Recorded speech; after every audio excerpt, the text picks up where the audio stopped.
प्राचीन समय की बात है। एक नगर में एक बड़ा व्यापारी रहता था। वह जहाजों में माल लाद कर दूसरे देशों में भेजा करता था, परंतु उसकी पत्नी अत्यंत कंजूस थी। वह किसी को एक दमड़ी भी नहीं देनी चाहती थी। एक बार सेठ जब दूसरे देश व्यापार करने गया तो पीछे से बृहस्पति देव ने साधु का वेश में उसकी पत्नी से भिक्षा मांगी। व्यापारी की पत्नी बृहस्पति देव से बोली, हे साधु महाराज, मैं इस दान और पुण्य से तंग आ गई हूँ। आप कोई ऐसा उपाय बताए जिससे मेरा सारा धन नष्ट हो जाए और मैं आराम से रह सकूं।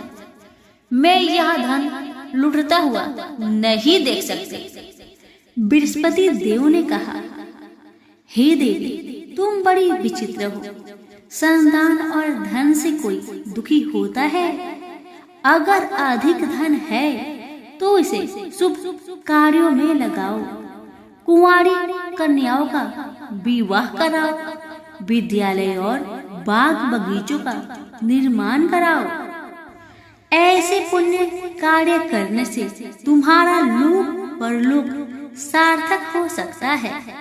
परंतु साधु की इन बातों से व्यापारी की पत्नी को खुशी नहीं हुई। उसने कहा, मुझे ऐसी धन की आवश्यकता नहीं है जिसे मैं दान में दूं।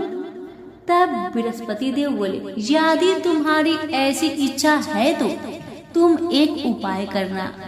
7 बृहस्पतिवार घर को गोबर से लिपना, अपने केशों को पीली मिट्टी से धोना, केशों को धोते समय स्नान करना, व्यापारी से हजामत बनाने को कहना, भोजन में मांस मदिरा खाना, कपड़े अपने घर धोना। ऐसा करने से तुम्हारा सारा धन नष्ट हो जाएगा। इतना कहकर बृहस्पति देव अंतर्ध्यान हो गए। व्यापारी की पत्नी ने बृहस्पति देव के कहे अनुसार 7 बृहस्पतिवार वैसा ही करने का निश्चय किया। केवल 3 बृहस्पतिवार बीते थे कि उसके समस्त धन संपत्ति नष्ट हो गई और वह परलोक सिधार गई। जब व्यापारी वापस आया तो उसने देखा कि उसका सब कुछ नष्ट हो चुका है। उस व्यापारी ने अपनी पुत्री को सत्वाना दी और दूसरे नगर जाकर बस गया। वहाँ वह जंगल से लकड़ी काट कर लाता और शहर में बेचता। इस तरह वह अपना जीवन व्यतीत करने लगा। एक दिन उसकी पुत्री ने दही खाने की इच्छा प्रकट की, लेकिन व्यापारी के पास दही खरीदने के पैसे नहीं थे। वह अपनी पुत्री को अवशासन देकर जंगल में लकड़ी काटने चला गया। वहाँ एक वृक्ष के नीचे बैठ अपनी पूर्व दशा पर विचार कर रोने लगा। उस दिन बृहस्पतिवार था। तभी वहाँ बृहस्पति देव साधु के रूप में सेठ के पास आए और बोले, हे मनुष्य, तू इस जंगल में किस चिंता से बैठा है? तब व्यापारी बोला, हे महाराज, आप सब कुछ जानते हैं। इतना कहकर व्यापारी अपनी कहानी सुनाकर रो पड़ा। बृहस्पति देव बोले, देखो बेटा, तुम्हारी पत्नी ने बृहस्पति देव का अपमान किया था, इसी कारण तुम्हारा यह हाल हुआ है। लेकिन अब तुम किसी प्रकार की चिंता मत करो। तुम गुरुवार के दिन बृहस्पति देव का पाठ करो। 2 पैसे के चने और गुड़ को लेकर जल के लोटे में शक्कर डालकर वह अमृत और प्रसाद अपने परिवार के सदस्यों और कथा सुनने वालों में बांट दो। स्वयं भी प्रसाद और चंद्रामृत लो। भगवान तुम्हारा अवश्य कल्याण करेंगे। साधु की बात सुनकर व्यापारी बोला, महाराज, मुझे तो इतना भी नहीं बचता कि मैं अपनी पुत्री को दही लाकर दे सकूं। इस पर साधु जी बोले, तुम लकड़ियां शहर में बेचने जाना, तुम्हें लकड़ियों के दाम पहले से चौगुने मिलेंगे, जिससे तुम्हारे सारे कार्य सिद्ध हो जाएंगे। उसने लकड़ियां काटी और शहर में बेचने के लिए चल पड़ा। उसकी लकड़ियां अच्छे दाम में बिक गई, जिससे उसने अपनी पुत्री के लिए दही लिया और गुरुवार की कथा हेतु चना गुड़ लेकर कथा की और प्रसाद बांटकर स्वयं भी खाया। उसी दिन परंतु अगले बृहस्पतिवार को वह कथा करना भूल गया। अगले दिन वहां के राजा ने एक बड़े यज्ञ का आयोजन कर पूरे नगर के लोगों के लिए भोज का आयोजन किया। राजा की आज्ञा अनुसार पूरा नगर राजा के महल में भोज करने गया, लेकिन व्यापारी व उसकी पुत्री तनिक विलंब से पहुँचे। अतः उन दोनों को राजा ने महल में ले जाकर भोजन करवाया।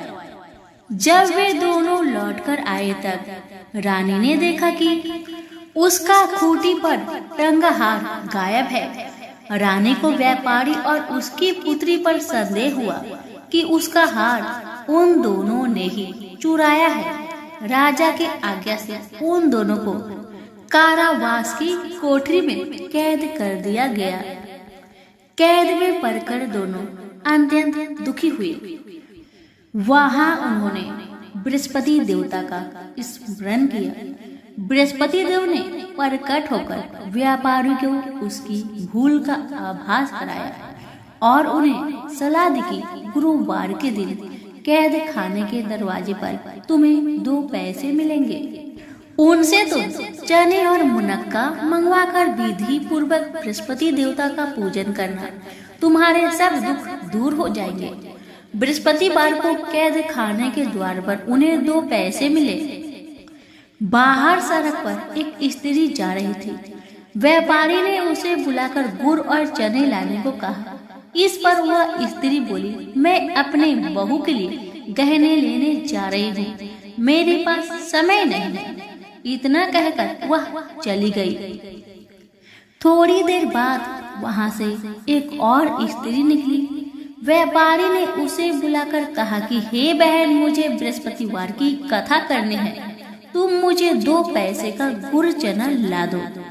बृहस्पति देव का नाम सुनकर वह स्त्री बोली, भाई मैं तुम्हें अभी गुड़ चना लाकर देती हूँ। मेरा एक लौता पुत्र मर गया है, मैं उसके लिए कफन लेने जा रही थी, लेकिन मैं पहले तुम्हारा काम करूँगी, उसके बाद अपने पुत्र के लिए कफन लाऊंगी। वह स्त्री बाजार से व्यापारी के लिए गुड़ चना ले आई और स्वयं भी बृहस्पति देव की कथा सुनी। कथा के समाप्त होने पर वह स्त्री कफन लेकर घर गई। घर पर लोग उसके पुत्र की लाश को राम नाम सत्य है कहते हुए शमशान ले जाने की तैयारी कर रहे थे। स्त्री बोली, मुझे अपने लड़के का मुख देख लेने दो। अपने पुत्र का मुख देखकर उस स्त्री ने उसके मुख में प्रसाद और चंद्रामृत डाला। प्रसाद और चंद्रामृत के प्रभाव से वह पुनः जीवित हो गया। उसी रात बृहस्पति देव राजा के सपने में आए और बोले, हे राजन, तूने जिस व्यापारी और उसके पुत्री को जेल में कैद कर रखा है वह बिल्कुल निर्दोष है। तुम्हारी रानी का हार वही खूंटी पर टांगा है। दिन निकलता तो राजा रानी ने हार खूंटी पर लटका हुआ पाया। राजा ने उस व्यापारी और उसकी पुत्री को रिहा कर दिया और उन्हें आधा राज्य देकर उसकी पुत्री का विवाह उच्च कुल में कराकर दहेज में हीरे जवाहरात दिए। सभी प्रेम से बोलिए, बृहस्पति देव की जय हो। पौराणिक कथा के अनुसार एक नगर में सेठ सेठानी रहते थे। सेठानी रोजाना भगवान श्री हरि की पूजा भक्ति भाव से किया करती, लेकिन सेठानी का पूजा करना उसके पति को बिल्कुल पसंद नहीं था। इस कारण एक दिन सेठ ने उसे घर से निकाल दिया। सेठानी घर से निकलकर जंगल की ओर चल दी। रास्ते में सेठानी ने देखा कि जंगल में 4 आदमी मिट्टी खोद रहे हैं। ये देखकर सेठानी ने उनसे बोला कि आप लोग मुझे किसी काम पर रख लो। सेठानी के कहने पर उन्होंने सेठानी को नौकरी पर रख लिया, लेकिन सेठानी बहुत कोमल थी, इस वजह से उसके हाथ पर छाले पड़ गए। यह देख चारों आदमी ने सेठानी से काम छोड़ने की बात कही। उन्होंने कहा कि इसकी जगह तुम हमारे घर का काम कर दो। सेठानी के मान जाने पर वे उसे अपने घर ले गए। वहाँ वे चारों आदमी 4 मुट्ठी चावल लाते और उसे बांटकर खा लेते। ये देख सेठानी को बहुत बुरा लगता। इसे देख सेठानी ने उन चारों आदमियों को 8 मुट्ठी चावल लाने को कहा। सेठानी की बात मानकर चारों आदमी 8 मुट्ठी चावल लाए। इन चावल का सेठानी ने भोजन बनाया और भगवान विष्णु को भोग लगाकर सभी आदमियों को परोस दिया। इस बार चारों आदमियों को भोजन बहुत ही स्वादिष्ट लगा और सेठानी से खाने की तारीफ करते हुए इसका राज पूछा। तो सेठानी ने कहा कि ये भोजन भगवान विष्णु का जूठा है, इसी वजह से ये बहुत स्वादिष्ट लग रहा है। उधर सेठानी के जाने के बाद सेठ भूखा रहने लगा। आसपास के लोग उसे ताने मारने लगे कि ये पत्नी के वजह से ही खा रहा था। लोगों की बातें सुनकर सेठ सेठानी को जंगल में देखने निकल गया। रास्ते में उसे वही 4 आदमी मिट्टी खोदते हुए दिखाई दिए। सेठ ने उन्हें कहा, तुम मुझे काम पर रख लो। तब चारों आदमी ने उसे भी काम पर रख लिया, लेकिन सेठानी की तरह मिट्टी खोदने से सेठ के हाथों में छाले पड़ गए। ये देखकर उन्होंने सेठ को भी घर का काम करने की सलाह दी। सेठ भी उनकी बात मानकर उनके घर चल दिया। घर पहुंचकर सेठ ने सेठानी को पहचान लिया, लेकिन सेठानी घूंघट में होने के कारण सेठ को पहचान नहीं पाई। हर दिन की तरह इस बार भी सेठानी ने भगवान श्री हरि विष्णु को भोग लगाकर सभी को खाना परोस दिया। लेकिन जैसे ही सेठानी सेठ को खाना परोसने लगी तो भगवान विष्णु ने सेठानी का हाथ पकड़ लिया और कहा कि ये तुम क्या कर रही हो। सेठानी बोली, मैं कुछ नहीं कर रही, मैं तो भोजन परोस रही हूँ। चारों भाइयों ने सेठानी से कहा कि हमें भी भगवान विष्णु के दर्शन कराओ। सेठानी के अनुरोध करने पर भगवान विष्णु उन सभी के सामने प्रकट हो गए। यह देख सेठ ने सेठानी से क्षमा मांगी और उसे हाथ पकड़कर घर चलने को कहा। तब चारों भाइयों ने बहन को बहुत सारा धन देकर विदा किया। तब से सेठ भी भगवान विष्णु का भक्त बन गया और पूरी श्रद्धा से उनकी पूजा करने लगा। इससे उनके घर में फिर से धन की बरसात होने लगी।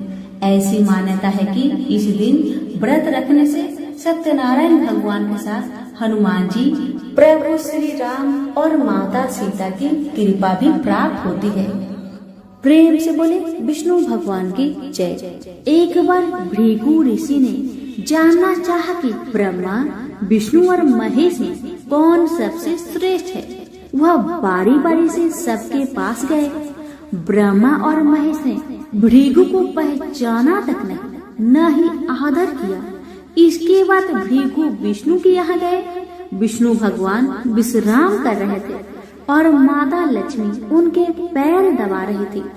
भृगु ने पहुँचते ही न कुछ कहा न सुना और भगवान विष्णु के छाती पर पैर से प्रहार कर दिया। लक्ष्मी जी यह सब देखकर चकित रह गई, किंतु विष्णु भगवान ने भृगु का पैर पकड़कर विनीत भाव से कहा, मुनिवर, आपके कोमल पैर में चोट लगी होगी, इसके लिए मुझे क्षमा करें। लक्ष्मी जी को भगवान विष्णु की इस विनम्रता पर बड़ा क्रोध आया। वह भगवान विष्णु से नाराज होकर भूलोक में आ गई तथा कोल्हापुर में रहने लगी। लक्ष्मी जी के चले जाने से विष्णु भगवान को लगा कि उनका श्री और वैभव ही नष्ट हो गया और उनका मन बड़ा अशांत रहने लगा। लक्ष्मी जी को ढूंढने के लिए वह श्रीनिवास के नाम से भूलोक में आए। घूमते घूमते बेकटचल पर्वत क्षेत्र में बकुला माई के आश्रम पहुँचे। बकुला माई ने उनकी बड़ी आव भगत की, उन्हें आश्रम में ही रहने को कहा। एक दिन जंगल में एक मतवाला हाथी आ गया। आश्रमवासी डरकर इधर उधर भागने लगे। श्रीनिवास ने यह देखा तो धनुष बाण में लेकर हाथी का पीछा किया। हाथी डरकर भागा और घने जंगल में अदृश्य हो गया।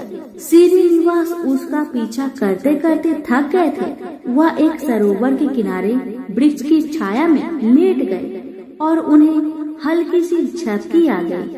थोड़ी देर में शोर सुनकर वह जागे तो देखा कि 4-6 युवतियां उन्हें घेर खड़ी है। श्रीनिवास को जागा हुआ देखकर वह झपटकर बोली, यह हमारी राजकुमारी पद्मावती का सुरक्षित उपवन है और यहाँ पुरुषों को आना मना है। तुम यहाँ कैसे और क्यों आए हो?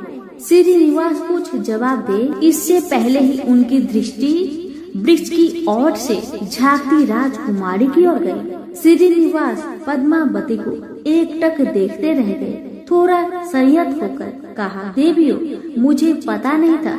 मैं शिकार का पीछा करता हुआ यहाँ आया था। थक जाने पर मुझे नींद आ गई, इसलिए क्षमा करें। श्रीनिवास आश्रम में लौट आए किंतु बड़े उदास रहने लगे।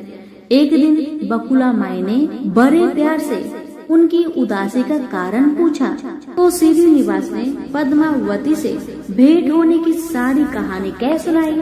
फिर कहा, उसके बिना मैं नहीं रह सकता। बकुला माई बोली, ऐसा सपना मत देखो।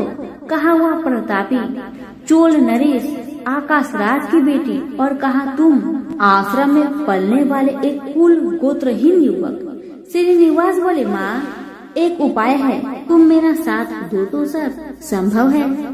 बकुला माई ने श्रीनिवास का सच्चा प्यार देखकर हाँ कर दी। श्रीनिवास ज्योतिष जानने वाली औरत का भेष बनाकर राजा आकाश की राजधानी नारायणपुर पहुँचे। उसकी चर्चा सुन पद्मावती ने भी उस औरत को महल में बुलाया और अपना हाथ दिखाया। राजकुमारी के हस्त रेखा देखकर वह बोली, राजकुमारी, कुछ दिन पहले तुम्हारी भेंट तुम्हारी सुरक्षित उद्यान में किसी युवक से हुई थी।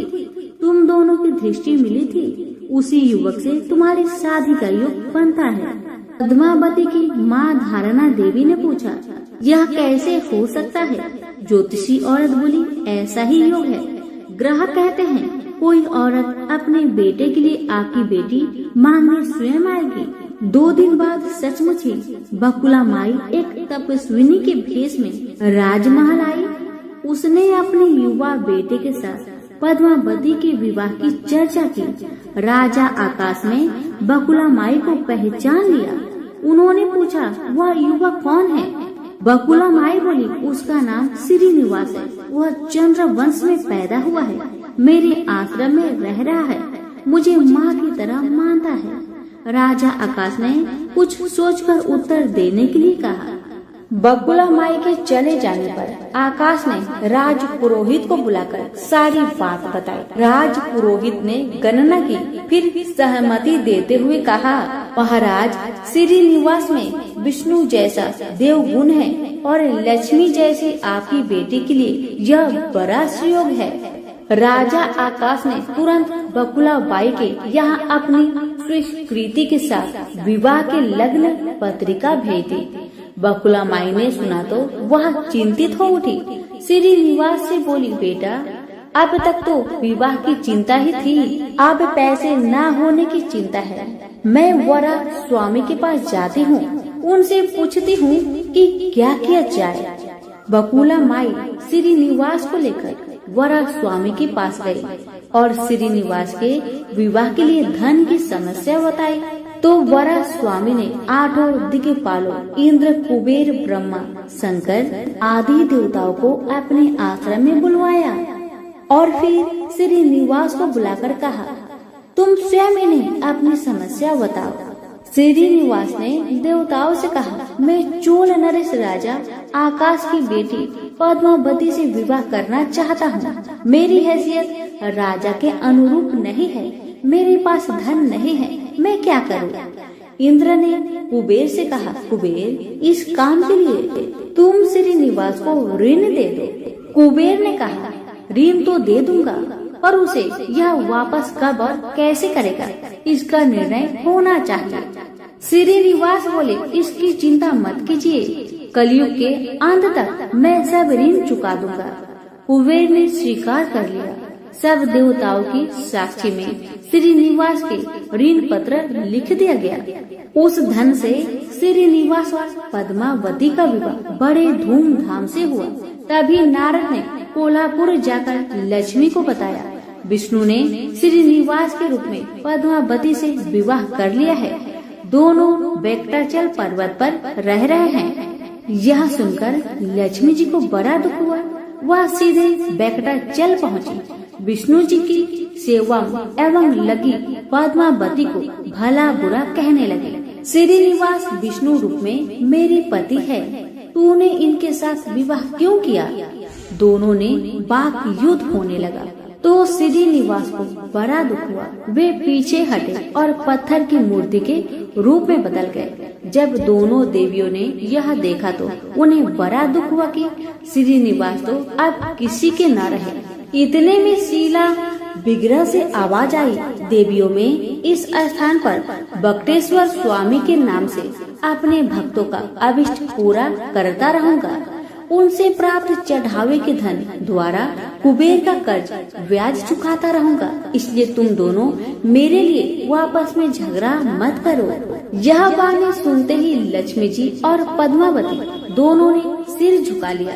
लक्ष्मी कोल्हापुर आकर महालक्ष्मी के रूप में प्रतिष्ठित हो गई और पद्मावती तिरुनाचूर में शीला विग्रह हो गई।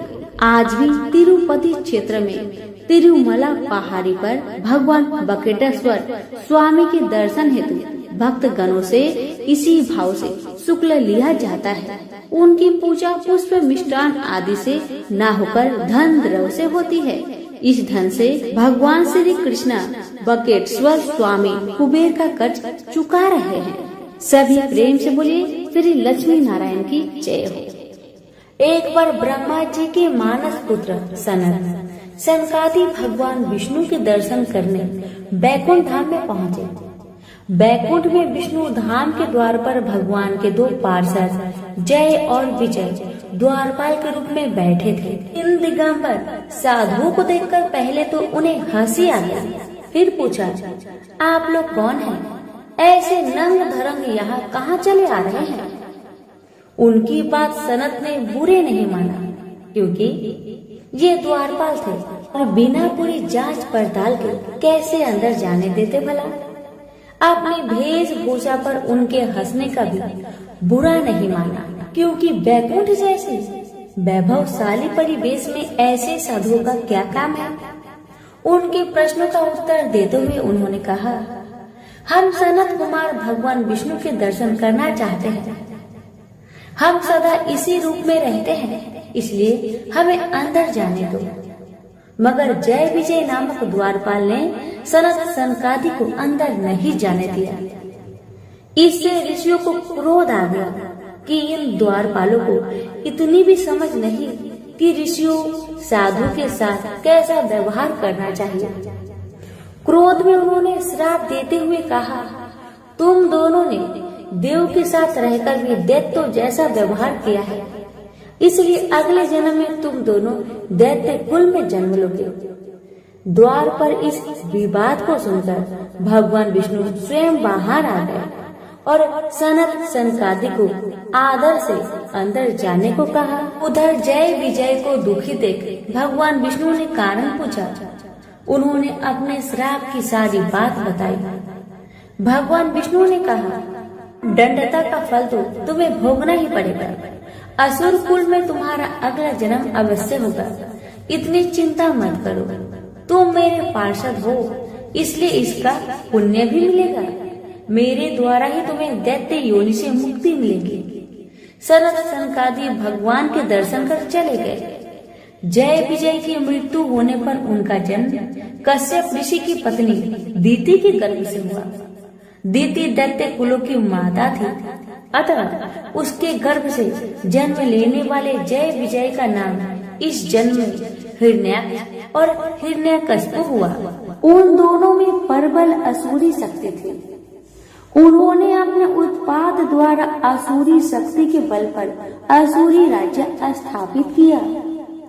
उन्होंने देवलोक पर भी आक्रमण कर देवताओं को भी त्रस्त कर रखा था। उन्होंने घोषणा की कि अब से उनके राज्य के सारे यज्ञ उनके ही नाम पर होंगे। देव को कोई यज्ञ भाग में नहीं मिलेगा। किसी भी देवी देवता या ईश्वर की पूजा आराधना के बजाय उनकी ही पूजा होगी। देवगण कभी यहाँ पहुँच ही न सके, इसलिए मैं पृथ्वी को ही पाताल में पहुँचा दूंगा। यह निश्चय कर हिरण्याक्ष असुरीय शक्ति के बल पर पृथ्वी को रसातल में ले गया। इससे सारे ब्रह्मांड में उथल पुथल मच गई। सृष्टि का नियम भंग होने लगा। चतुर्दिक हाहाकार मच गया। ऋषियों मुनियों तथा देवताओं ने मिलकर विष्णु से प्रार्थना की, भगवान देखिए, इन दो महापराक्रमी असुरों ने क्या किया है। देवताओं का यज्ञ भाग छीना, पूजा पाठ धार्मिक कर्म कांड समाप्त किए और अब तो समस्त भूमंडल को ही रसातल में ले गए। उठिए, कुछ करिए। ब्रह्मा की सृष्टि में बड़ा व्यवधान उपस्थित हो गया है। आप ऋषियों मुनियों तथा मानवों के रहने का स्थान बनाए। पृथ्वी जल में डूब रही है। उसके उद्धार के लिए वैकुंठ का वास छोड़कर कोई अवतार लीजिए। भगवान विष्णु ने देवताओं तथा ऋषियों को अवशासन दिया। जब पृथ्वी पर पाप का भार ज्यादा हो जाता है तो उसके उद्धार के लिए मुझे अवतार लेना ही पड़ता है। आप लोग निश्चिंत होकर जाइए, मैं कुछ करता हूँ। देवताओं के चले जाने पर भगवान विष्णु ने नीचे देखा। पृथ्वी का कहीं पता नहीं, सर्वत्र जल ही जल दिख रहा था। फिर तो भगवान वराह के रूप में प्रकट हुए और समुद्र में कूद पड़े। भयंकर गर्जना के साथ अपनी विशाल डांड पर पृथ्वी को रखकर वे अथाह जल राशि को चीरते हुए ऊपर आ गए। पृथ्वी को समुद्र से ऊपर आते देख तथा वराह का भयंकर शब्द सुनकर हिरण्याक्ष बौखला गया कि किसने उसकी शक्ति को चुनौती दी है। वराह को देखते ही वह उसे मारने दौड़ा। उसका हर अस्त्र शस्त्र वराह के शरीर से टकराकर चूर चूर हो जाता था। भगवान कुछ देर उसके प्रहार को झेलते रहे और उसके क्रोध को भड़काते रहे। रूप भले ही वराह का था, पर थे तो वह पर ब्रह्मा अनंत शक्ति भगवान विष्णु। उन्होंने एक ही झटके से हिरण्याक्ष को अपने डांड पर उठा लिया और घुमाकर आकाश में दूर फेंक दिया। आकाश में चक्कर काटकर वह धड़ाम से पृथ्वी पर वराह के पास से गिर पड़ा। मरणासन हिरण्याक्ष ने देखा कि वह वराह अब वराह न होकर भगवान विष्णु है। उसे अपना पूर्व जन्म याद हो आया। उसने भगवान के चरण पकड़ लिए और कहा, भगवान, पाप के श्राप को आपने अंत कर दिया और अपने ही हाथों इस जन्म से मुक्ति दिलाई। मुझे तो मुक्ति मिली, पर मेरे भाई हिरण्यकशिपु का क्या होगा?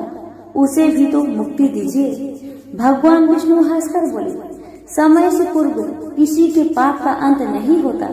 तुम्हारे भाई हिरण्यकशिपु के पाप का भी अंत नहीं है। तुम्हारे अंत के लिए पृथ्वी कारण बनी। इसके अंत के लिए मुझे एक और अवतार लेना पड़ेगा।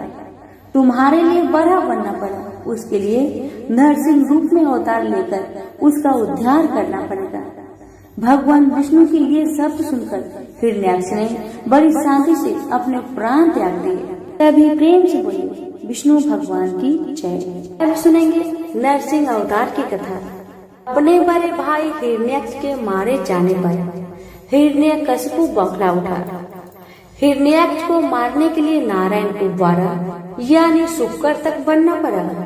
अब मैं ऐसा बदला लूंगा कि नारायण ही न रहेंगे। मैं इस भूमंडल से उनका नाम ही मिटा दूंगा। मेरे साम्राज्य में कोई उनका नाम लेने वाला न रहेगा। मैं इस भूमंडल से उनका नाम ही मिटा दूंगा। मेरे साम्राज्य में कोई उनका नाम लेने वाला ना रहेगा। मैंने अपनी कठिन तपस्या से ब्रह्मा से वर प्राप्त किया है। मैं अवध्य हूँ। देवता, राक्षस, मनुष्य, यक्ष, गंधर्व, किन्नर मुझे नहीं मार सकते। उसने सारे साम्राज्य में घोषणा कर दी कि कोई भी यज्ञ जब तक मेरे राज्य में नहीं होगा तथा किसी भी देवी देवता की आराधना नहीं होगी। मैं ही अब अपने राज्य का ईश्वर हूँ। मेरे ही नाम का जब तक होगा। मैं ही नर हूँ, मैं ही नारायण हूँ। हिरण्यकशिपु जैसे वरदानी राजा की आज्ञा को कौन टालता। सारी प्रजा उसी के नाम का गुणगान करने लगी। उसी के नाम का भजन कीर्तन होने लगा। हिरण्यकशिपु बड़ा प्रसन्न हुआ कि उसने अपने बल पर नारायण की सत्ता समाप्त कर दी। पर उसकी यह प्रसन्नता बहुत दिनों तक नहीं रही। उसका अपना बेटा प्रहलाद, जिसकी आज्ञा नहीं मानता था, वह अपने पिता को ईश्वर नहीं मानता था। उसने कहा, आप बहुत वीर हैं। ब्रह्मा से आपको बल प्राप्त है तो जीवन का सुख भोगिए। पर सबसे ऊपर जो आदि शक्ति नारायण है, जिससे यह संसार संचालित है, सूर्य, चंद्रमा, ग्रह, नक्षत्र, तारे, पृथ्वी जिसकी शक्ति से भ्रमण कर रहे हैं, उसमें मेरी आपकी सत्ता की क्या गिनती। इसलिए और चाहे जो करे, पर नारायण भगवान की अपेक्षा ना करे। पुत्र की ऐसी बातें सुनकर हिरण्यकशिपु की क्रोध की सीमा न रही। वह तड़प कर बोला, घर में ही ऐसा भेदी पैदा हो गया। याद रख, मैं तेरा पिता हूँ। मेरा आज्ञा मानना तेरा धर्म है। प्रहलाद ने कहा, पिताजी, उतनी ही आज्ञा का पालन करना पुत्र का धर्म है जो नीति, धर्म तथा वेद विरुद्ध ना हो। मेरा पिता जिस परम पिता परमात्मा का अंश है, उस परम पिता परमात्मा को कैसे न मानो। हिरण्यकशिपु ने दैत्य को प्रहलाद के वध की आज्ञा दी। दैत्यों ने प्रहलाद को तरह तरह की यातनाएं दी। उसे महल से गिराया, सांपों से कटवाया, बांधकर समुद्र में फेंका, आग में डलवाया। पर हर प्रयास में प्रहलाद का कुछ भी बाल बांका न हुआ। मारने वाले मर गए और वह सारे संकटों से खेलता हुआ निकल आया। जब पिता का क्रोध शांत न हुआ तो उसने कहा, पिताजी, आपने अपने ही पुत्र को मरवाने का इतना प्रयास किया, पर भगवान की कृपा से मैं अब भी जीवित हूँ। आप अपना हठ छोड़कर नारायण भगवान से विरोध ना करें। वह सर्वशक्तिमान है। हिरण्यकशिपु हार मानने वाला नहीं था। उसने कहा, जिस नारायण ने मेरे भाई हिरण्यकशिपु को मारा है, मैं उसे कभी भी अपने राज्य में पूजित नहीं होने दूंगा। मैंने तेरी मृत्यु के लिए दूसरा नियुक्त किया था, पर अब मैं स्वयं तेरी मृत्यु का कारण बनूंगा और देखता हूँ कि कैसे तेरे नारायण तेरी रक्षा करते हैं। ऐसा कहकर उसने भरे दरबार में प्रहलाद को एक खम्बे से बांध दिया और खड़क लेकर बोला, अब मैं तेरा वध करता हूँ। अपने नारायण को कह आकर तुझे बचाए। प्रहलाद के चेहरे पर कोई दुख नहीं था। वह हंसकर बोला, यदि मेरा जीवन शेष है तो अवश्य बचूंगा। हिरण्यकशिपु बोला, यहाँ तेरे नारायण कैसे आएंगे? क्या इस खम्बे में से आएंगे? प्रहलाद ने कहा, पिताजी, वह सब जगह है। मुझ में, आप में, इस रस्सी में, खम्बे में, आपकी खड़क में, वो तो सर्वत्र है। उन्हें कहीं आने जाने की आवश्यकता नहीं होती। आप अपने मन की आँख से देखो, वे यहाँ भी दिखाई देंगे। प्रहलाद की बात सुनकर हिरण्यकशिपु का क्रोध अब सीमा से बाहर हो गया। उसने खड्ग उठाकर जैसे ही प्रहलाद पर प्रहार करना चाहा कि एक भयंकर विस्फोट हुआ। खंबा फट गया। उसमें से एक विचित्र आकृति का जीव निकला, जिसका शरीर तो मनुष्य का था। मुख, हाथ, सिंह जैसे थे। वह नरसिंह था। उसने झटक कर हिरण्यकशिपु को गेंद जैसा उठाया और अपनी दोनों जांघों पर उसे लिटाकर अपने विशाल नाखून से उसका पेट फाड़ दिया। उस समय गोधूली बेला थी। इस प्रकार भगवान विष्णु ने ब्रह्मा के वर की रक्षा करते हुए हिरण्यकश्यप का अंत कर दिया। उसके मरते ही उसके राज्य से उसका आतंक का अंत हुआ। ईश्वर भक्त प्रहलाद उसके बाद राजा हुए।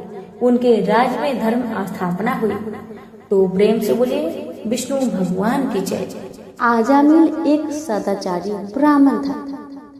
वह कन्याकुब्ज प्रदेश में रहता था।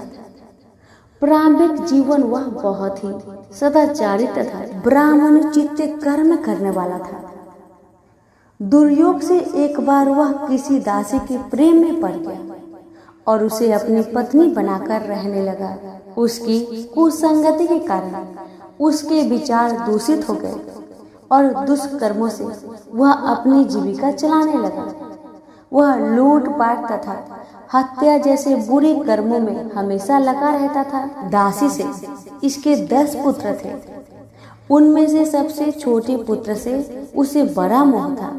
उसका नाम उसने नारायण रखा था। अक्सर वह उसे हमेशा नारायण नारायण कहकर पुकारता था।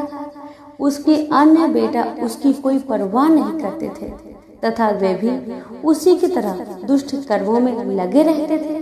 पत्नी भी नीच संस्कारों की थी, अतः वो भी कभी आजमीर को मना नहीं करती थी कि बुरे और निंदित कर्म मत करो। अच्छे और भले कर्मों से जो उपार्जित करोगे उसी में रूखा सूखा खाकर जैसा भी होगा हम अपना तथा अपने परिवार का भरण पोषण करेंगे। पत्नी तथा अन्य संतानों की तरफ से निंदित कर्मों का बढ़ावा देने के कारण अजामिल और भी बुरे कर्मों में लगा रहा। चोरी, झूठ, लूटपाट तथा हत्या जैसे जघन्य कर्मों के साथ वह मद्यपान भी अधिक करने लगा, जिससे उसका स्वास्थ्य भी खराब हो गया। एक बार वह बहुत बीमार पड़ा। उसकी सेवा के लिए कोई भी न आता था। अब उसे पता लगा कि जिनके भरण पोषण के लिए वह निंदित कर्म करता रहा, वही लोग अब उसे पूछते तक नहीं। बीमारी के कारण वह आसक्त होकर खाट पर ही पड़ा रहता था। उसमें स्वयं उठने बैठने तथा चलने फिरने की शक्ति भी नहीं रही। छोटा बेटा नारायण उसकी पुकार सुनकर उसके पास आता और उसकी बात सुनता था, इसलिए वह हमेशा उसको नारायण नाम लेकर पुकारता था। उसको असाध्य रोग हो गया था। एक दिन उसे जब आभास हुआ कि अब वह नहीं बचेगा और उसका प्राण हो जाएगा, तो व्याकुल होकर वह अपने छोटे पुत्र को नारायण नारायण कहकर पुकारने लगा। जब तक नारायण उसके पास नहीं पहुंचा, उसने नारायण नारायण की रट लगाई रखी। जब उसके पास आया तो जीवन से निराश विहल हो उसका हाथ पकड़कर कहा, नारायण नारायण तू आ गया है। इतना कहते ही उसका प्राण हो गया। शरीरांत होने पर उसके जीव को लेने के लिए यमदूत आ पहुंचे और वे अजामिल के जीवन को लेकर यमलोक चले जाए। इससे पहले ही बैकुंठ से विष्णु के दूत आ गए और उन्होंने यमदूत से कहा, अजामिल के जीव को तुम लोग नरक में नहीं ले जा सकते। मरते समय इसने कई बार विष्णु को नारायण नारायण कहकर पुकारा था, अतः अब यह जीव स्वर्ग का अधिकारी है। यमदूत हंसकर बोले, इसके सारे जीवन का लेखा जोखा चित्रगुप्त की ही बही में लिखा है। उसके अनुसार यह पूरे जीवन में हमेशा निंदित और पाप कर्म में लिप्त रहा। तुम जो नारायण की बात करते हो, यह नारायण के रूप में विष्णु भगवान को नहीं पुकार रहा था। ये तो अपने छोटे बेटे को उसका नाम लेकर पुकार रहा था। विष्णु दूतों ने कहा, प्रारंभिक जीवन में यह सत्कर्मी था। एक स्त्री की कुसंगति में पड़कर इसने पाप कर्म किए हैं। इस सब के बाद बेटे के नाम के बहाने ही सही ये हमेशा नारायण नारायण कहता रहता था और अंत समय तो इसने नारायण नारायण कहते हुए अपने प्राण त्यागे हैं। इसलिए यह जीव इतने पुण्य से ही स्वर्ग का अधिकारी है। इसको हम स्वर्ग ले जाएंगे। इस प्रकार आजामिल नारायण के नाम की महिमा से स्वर्ग का अधिकारी बना। तो प्रेम से बोलिए लक्ष्मी नारायण की जय।